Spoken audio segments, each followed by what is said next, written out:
here we are. Some of our youth are here gathered in the office, and why don't you introduce yourselves? My name is Jacinda Hoekstra. I'm Blake Nieder, and I'm a senior at Carroll High School. I'm Ava Barron, and I'm a junior at Southside. I'm Bella Bowman. I'm a freshman at Concordia. I'm Ellis Barron, and I'm an 8th grader at Memorial Park. I'm Evan Doty. One of the things I'd like to ask you all about is what's been your experience at Trinity, and what do you like about being here, and what drives you a little crazy about being here, and is there anything you'd change? Personally, I wouldn't change anything about this church. It's a very inclusive church, and it's very kind to everyone of all race, all gender, everything, and it's very lovely. I think the church is good. I really enjoy the youth group at this church because it allows us to pursue our own interests and have feedback that actually we can be creative about stuff, but also we can make a group decision, but we all have our own kind of identity in it. Yeah, I agree with what Blake said. And I feel like in this church you won't ever be judged. You'll walk in and someone's bound to say hello to you. They're not just going to pretend like you're not there. I like the community and that you're always feeling loved when you walk in the doors. I like the youth group as well, and I feel like we get a lot of opportunities to do different things here. If I could change something, though, I would hope that we would have more people in the youth group because it's kind of a small group all the time. I just love the community and how everyone's so friendly. You talked about inclusion, our willingness to include other people, and I think that you all have experienced that in your group as well, and that people who come in, that we welcome them. We start with welcoming them, even if they bug us sometimes. In today's gospel lesson, we heard about, that sometimes people can bug us, but we create space for them because they make us better. How could we expand on that idea of inclusion? Perhaps reaching out to more of the LGBTQ community and sort of having a bit more inclusivity with that. Just personally, I feel like that we could reach out a bit more on that. And I know we do a lot of stuff already, but just more on that, I think. I think this church is open to inclusion, but I think a majority of the attendants are more of the older ages. So I think if there's more opportunities for younger children or adults and families, it'll bring more people in and more generations. What do you think that would look like? I think expanding the youth group would be good because they'll bring in families and stuff. I think I agree with what they said earlier. It's kind of a smaller youth group. So I think just allowing maybe more opportunities in a youth group, having things beyond a youth group would allow more younger people to come in. Mm-hmm, mm-hmm. Do you think there's anything in particular that we could do that would be helpful to make that happen? Maybe making more announcements about it and stuff like that. And I think maybe having youth group not on the same day of church could also help, during the weekdays, just so more people will want to participate and come to church and stuff. I think that could be an option. And I think just creating more services that would help, that's weekly, or having just smaller things that won't take up too much time, but they can just kind of help the community, but it's nothing too extensive. This summer you did something that's a little different for a youth group. You didn't travel someplace to go on a trip. You stayed here in Fort Wayne. You built community with yourselves. You also didn't travel somewhere to help people. You stayed here in your community to help people, to say that the people here in this city matter to you, to this church, to you, to your group. What was that like? I like staying in Fort Wayne. I like seeing the difference that we can make if we stay here instead of going someplace else.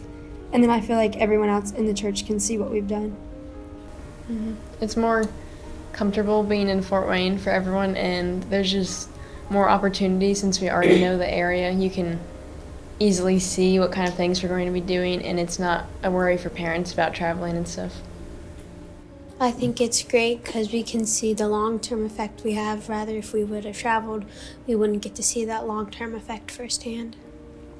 And I think when doing it here, it makes it easier to want to help more because we are closer, but like Jacinda said, we see the impact of it And then when we see the impact, we just want to keep doing more. I remember seeing a picture of you and your brother on the bus when you rode the bus. Yeah.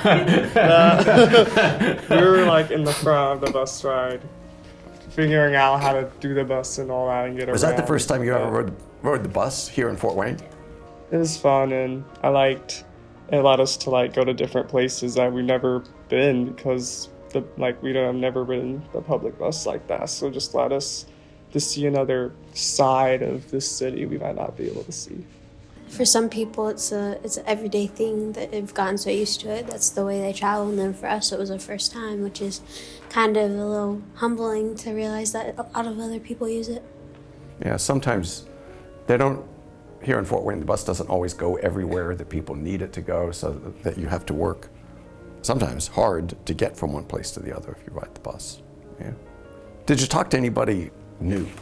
Yeah, during the week, Amy brought in a lot of different people that gave us lessons on a lot of different topics, which was interesting. And then last week when what was her name? Michelle Chambers, yeah. So Miss Chambers is on some sort of city council thing. She's one of the city council women.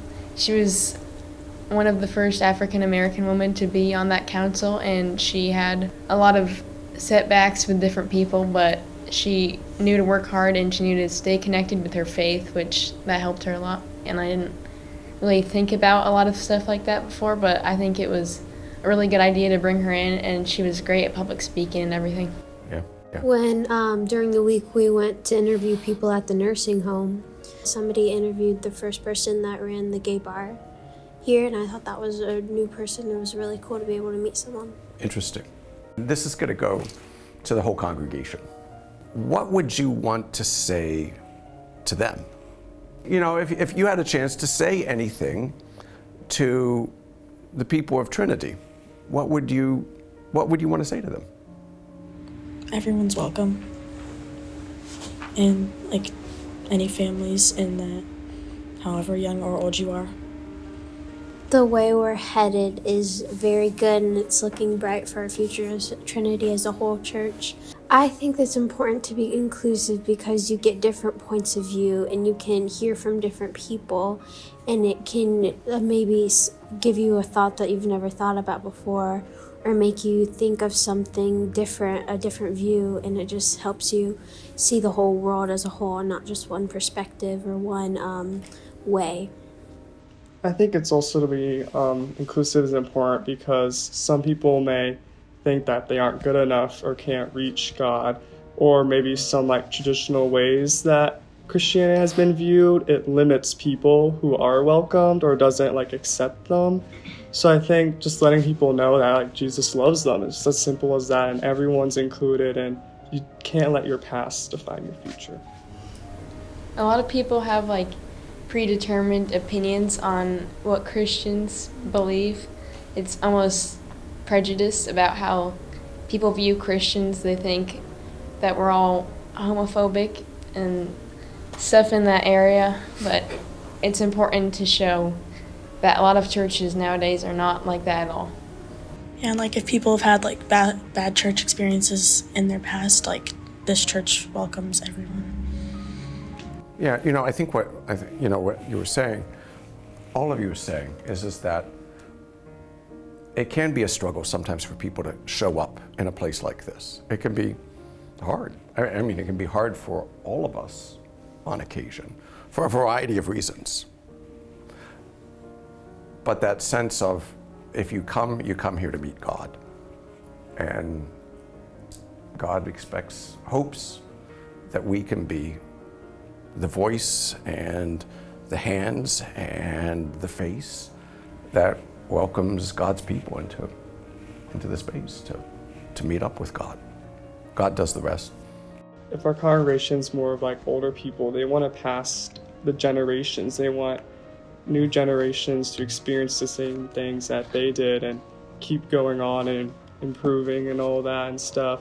So I think that donating to this church would help us just pass on through the generations and expand the youth, because we are part of the church as well. I think it's important that we have like the fund that we do have for like the youth program, to be able to do what we do with the youth program. And if like you come from, I don't know, like a lower income family, you can still participate and go on the trips. And I think that's nice. I think we're making a difference in our community, so why would we stop making a difference?